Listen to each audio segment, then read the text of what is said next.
Et à la une, cette semaine, Julien Carrez, bonjour. Bonjour. Julien, vous êtes coprésident de l'agence Havas Paris qui fête ses 35 ans cette année avec la sortie de ce livre. Très bel ouvrage, mais pourquoi ce livre, Julien ? En effet, pourquoi fêter ses 35 ans ? J'ai envie de dire pourquoi pas. C'est né d'une histoire très simple, c'est que quand on discute avec nos salariés, 60% d'entre eux n'étaient pas là il y a 4 ans. 60% ? Oui, donc il y a énormément de jeunes, énormément de nouveaux talents. Et ils ne portent pas totalement la culture, l'histoire, les cas qui ont jalonné notre histoire. Et on pensait que c'était bien de partager cette culture. Airbus, EDF, Areva, tous les grands cas de transformation qu'on a accompagnés dans les 30-35 dernières années. On pensait que c'était puissant qu'ils puissent porter cet héritage. Julien, le sous-titre, c'est « Histoire de com' d'une agence pas comme les autres ». Qu'est-ce qu'elle a de si spécial, votre agence, Julien ? C'est une agence bizarre. Parce qu'on a mis dans la même boîte des gens qui font de l'influence, des relations publiques, des gens qui font de la création, des gens qui font du social, des gens qui font de l'événementiel, de la com interne ou du CRM. Et tout ça fait une auberge espagnole qui fonctionne. Et donc, c'est un modèle très original, en prise avec la société. Je crois qu'on a été en veille sur des mouvements de société qui ont bougé avant les autres, qui a inventé des nouveaux formats hybrides. Qui se souvient qu'on a fait le premier guide pour les drogues savoir plus, risquer moins, le brand content, 1 million d'exemplaires distribués dans les kiosques. Et puis, investissant sur la créativité, parce que quand on a analysé la société, quand on a compris les enjeux, à la fin, c'est quand même une idée, un spin, qui permet de transcender cette complexité et puis de raconter une histoire singulière pour les marques. Donc, on a toujours investi sur la créativité depuis le début. Donc, voilà, c'est un animal un peu étrange, cette agence. En 35 ans, le monde de la pub a évidemment énormément évolué. Qu'est-ce qui n'a pas changé chez vous ?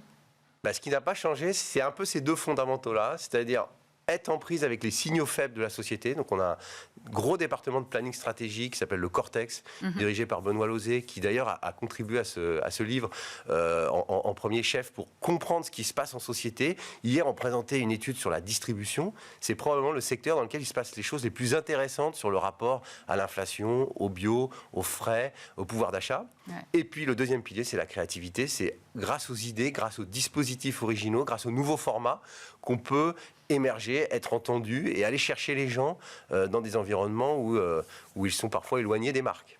À l'inverse, qu'est-ce qui a le plus changé en 35 ans ?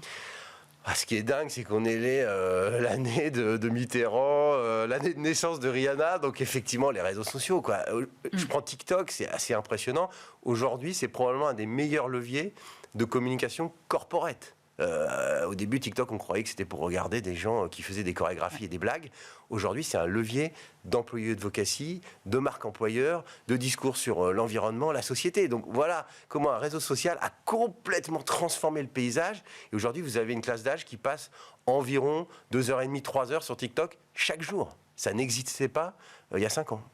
Alors, vous parlez des jeunes et vous avez commencé cette interview en disant qu'il y avait 60% de vos effectifs qui n'étaient pas là il y a 4 ans. Donc, ça veut dire que vous avez beaucoup de jeunes en entreprise. Et pourtant, il n'y a pas un patron d'agence qui vient me voir aujourd'hui en me disant j'ai un problème d'attractivité, c'est difficile d'aller chercher les jeunes. Vous n'avez pas ce problème ? Si, c'est pas facile, parce que la communication, dans ce monde en transformation, cette révolution écologique, cette transformation du capitalisme, on est un peu regardé comme une raison de la cause du problème. On fait la promotion de produits qui viennent de Chine, qui arrivent par bateau et qui sont consommés en Europe. Et moi, je crois profondément qu'on est aussi une des solutions. Ouais. Parce que la communication peut être un levier de transformation, d'accélération des transitions. Donc nous, c'est ce qu'on essaye de raconter à la jeunesse en leur disant « Ce métier, il est passionnant parce qu'il a un pouvoir pour faire changer les comportements, changer les habitudes, changer les représentations autour de la société et des marques. » C'est dans cet esprit-là que vous aviez travaillé pour l'ADEME. Alors effectivement, merci de souligner cette campagne dont on est très fiers, la campagne du dévendeur qui a fait un peu polémique en plein Black Friday. Au milieu d'un maelstrom de communication pour les marques, on a allumé une petite lumière avec l'ADEME et le dévendeur qui disait aux gens, au moment de faire un achat, interrogez-vous, est-ce que je pourrais réparer, est-ce que je pourrais louer, est-ce que je pourrais échanger ou est-ce que je peux acheter un certain type d'objets qui sont particulièrement vertueux. Donc on a allumé cette petite lumière pour dire un autre futur est possible. Évidemment, on croit à la consommation, on croit au magasin, on croit à l'industrie, mais on pense qu'il faut faire le pari de l'intelligence des gens en leur disant est-ce que vous en avez vraiment besoin ? Est-ce que vous avez d'autres, des alternatives de consommation ou d'échange possibles ?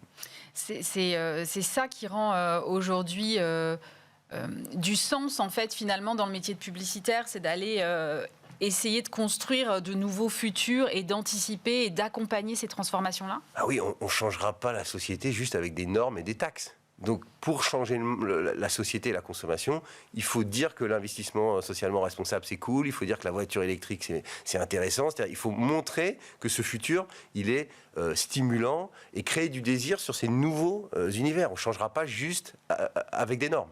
Et puis, moi, je crois beaucoup aussi au rôle des rôles modèles. C'est-à-dire, pour changer, il faut des gens qui courent devant, des entreprises, des dirigeantes, des dirigeants.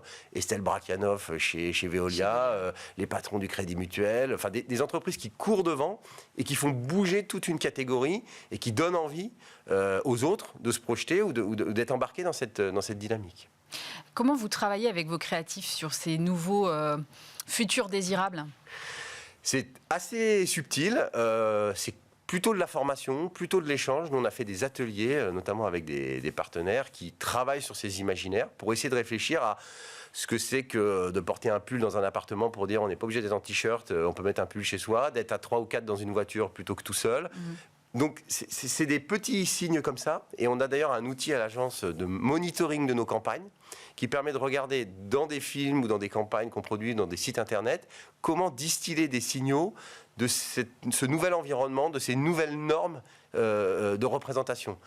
Après, la publicité, ça reste un métier de stéréotype. Et donc, c'est là où c'est subtil, c'est qu'il faut quand même jouer un peu avec les idées reçues, les a priori, les stéréotypes des gens. Donc, on essaye de trouver un chemin qui reste créatif et surprenant, mais qui transcende un peu on va dire, les poncifs sociétaux qu'on se trimballe depuis 20, 30 ou 40 ans. Une campagne que vous avez fait, par exemple, dans ces dernières années et que vous ne pourriez pas refaire aujourd'hui ? Je pense que les communications sur l'énergie ont énormément changé. Je ne sais pas si on referait exactement le film Areva comme on l'a fait aujourd'hui.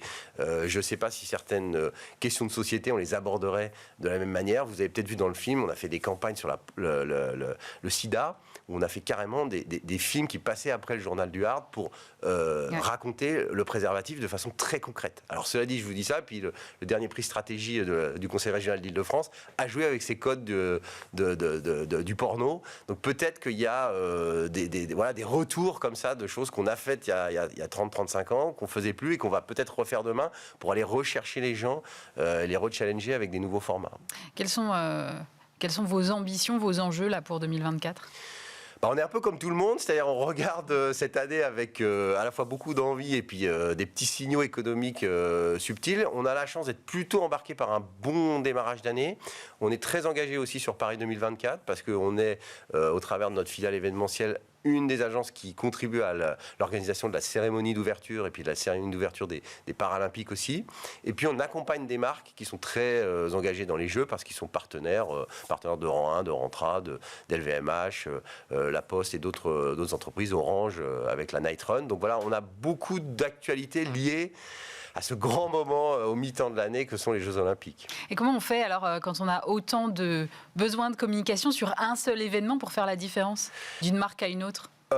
On fait confiance à la créativité, on fait confiance à la surprise et puis on fait confiance à une forme de constance. Je pense qu'il est très intéressant dans la stratégie que mène LVMH dans ce partenariat, c'est que c'est pas juste un affichage de marque pour mettre deux logos côte à côte, c'est un vrai engagement d'entreprise au travers de produits, au travers de lignes de vêtements, au travers des médailles que vous avez peut-être vues il y a quelques semaines qui ont été révélées avec Chaumet. C'est-à-dire, c'est pas un partenariat uniquement de branding, c'est un partenariat humain, industriel, créatif. Donc je pense que cette constance, cette capacité à rythmer un partenariat, c'est ça qui fait qu'on peut faire la différence. Vous disiez, on regarde cette année 2024 avec des signaux économiques un peu négatifs. Néanmoins, comment va l'agence aujourd'hui ? Alors l'agence va très bien. Elle a fait une croissance assez soutenue sur les 2 dernières années. Elle regarde cette année effectivement avec un peu d'ambivalence. C'est-à-dire qu'il y a beaucoup de choses qui sont très soutenues. Le social media qui croît énormément. La marque employeur, l'employé de Vocassi. On vient de gagné Dassault Systèmes il y a 2 jours en employé de Vocassi. Donc tous ces sujets autour de RH et communication sont très en croissance. Et puis on a des annonceurs qui nous disent on va peut-être attendre les européennes, les Jeux Olympiques pour investir en septembre à la rentrée. Donc voilà, on a un attentisme sur certains métiers de communication, une partie de la publicité, une partie du marketing, et puis d'autres qui sont très en force. Donc on est un peu dans ce moment ambigu de l'économie et de la société française. Merci beaucoup Julien Carrette. Je rappelle que vous êtes le coprésident d'Avas Paris et je rappelle donc l'ouvrage qui vient saluer les 35 ans de l'agence.